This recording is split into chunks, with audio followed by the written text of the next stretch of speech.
The Bible Story by Arthur S. Maxwell, Volume 1. Part 3, Story 6, Beginning Again. Now came the great moment for which all in the ark had been waiting so long, the opening of the great door that God had closed.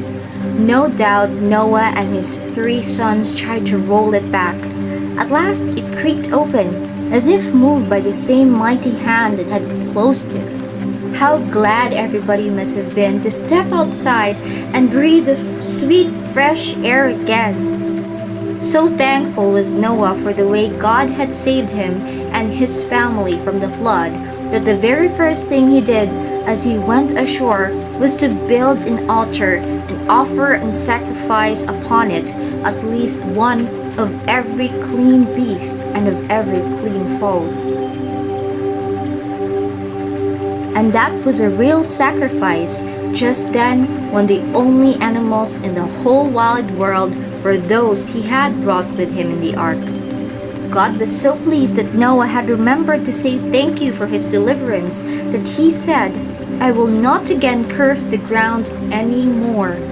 While the earth remaineth, seed time and harvest, and cold and heat, and summer and winter, and day and night shall not cease." Now, at God's command, all the other birds and beasts were released. What a sight that must have been! What a whirring of wings as great eagles, storks, herons, and flamingos leaped into the air and flew out to freedom, with the robins, sparrows, thrushes, and linnets fluttering and hopping along behind them. How the nightingales must have trilled, and the blackbirds have squawked, and the mockingbirds have sung everybody's song at once in that moment of glad liberation. Lions and tigers, buffaloes and hippos, elephants and giraffes, sheep and goats, dogs and cats hurried through the great doorway, jostling one another as they bounded down the ramp in their eagerness to get out in the open again. And what a noise they must have made as each one sounded forth his joy, the lions roaring, the elephants trumpeting, the horses neighing, the oxen lowing, the donkeys braying, and all the little dogs barking their loudest. Many of the animals disappeared at once, racing down the mountainside till they were out of sight. Others stayed around liking human companionship, and Noah may well have wondered what he would do with so many if they continued to stay near the ark. But 2 by 2, and group by group, they began to move away, wandering north, south, east, and west, seeking food and shelter. At last, only some of the cows, sheep, goats, and of course the little dogs and cats were left. Meanwhile, Noah and his family were looking around at the wild-looking place to which the ark had brought them. It was a sad sight that met their gaze. Everywhere was wreckage and ruin caused by the raging waters. Great trees lay uprooted. Lovely hills had been swept clean of soil, leaving nothing but bare rock.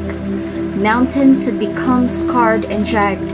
Once fruitful plains were deserts. Not a single human dwelling was to be seen anywhere.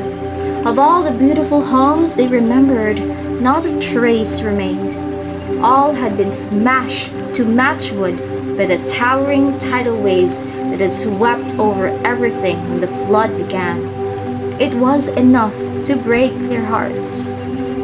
As they stood there viewing the desolate scene, they felt the earth shake under them, for there must have been many a quake as the earth settled after the great eruptions, when all the fountains of the great deep were broken up.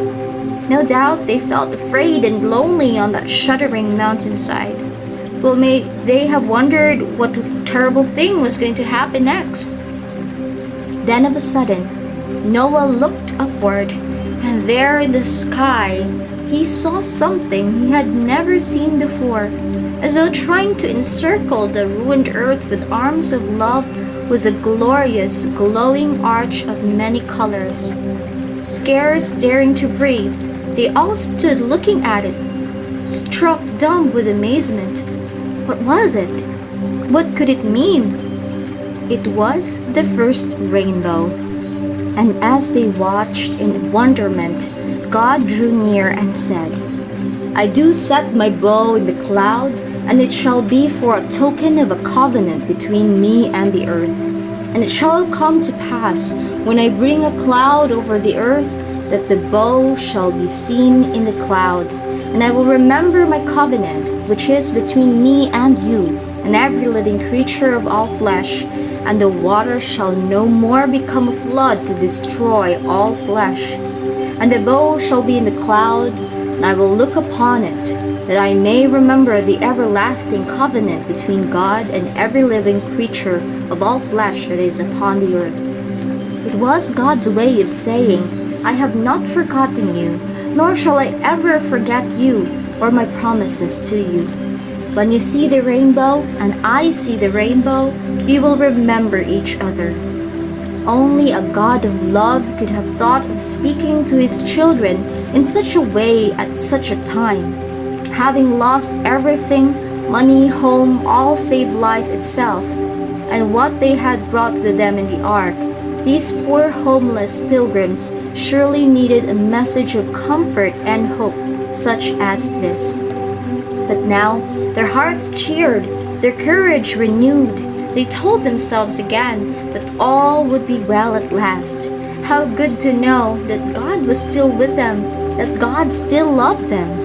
And so, hand in hand with him, they went forth through the shining arch above them to build a new world with him.